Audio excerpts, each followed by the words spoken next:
தெய்வமே கலியுக வரதனே ஆறுமுகமான குரு அறிந்திட்டேன் உன் மகிமை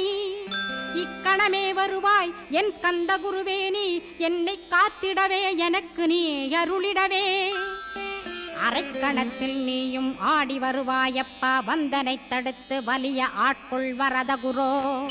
அன்பு தெய்வமே ஆறுமுகமானவனே சுப்பிரமணியனே சோகம் அகற்றிடுவாய் ஞானஸ்கந்தரே ஞானம் அருள்வாய் நீ ஞான தண்டபாணியே என்னை ஞான பண்டிதனாக்கிடுவாய் அகந்தையலாம் அழித்து அன்பினை ஊட்டிடுவாய் அன்புமயமாக்கி ஆட்கொள்ளுவையப்பா அன்பை என் உள்ளத்தில் அசைவின்று நிறுத்திவிடு அன்பையே கண்ணாக ஆக்கி காத்திடுவாய் உள்ளும் புறமும் உன்னருளாம் அன்பையே உறுதியாக நானும் பற்றிட உவந்திடுவாய் எல்லை இல்லாத அன்பே இறைவழி என்றாய் நீ அங்கிங்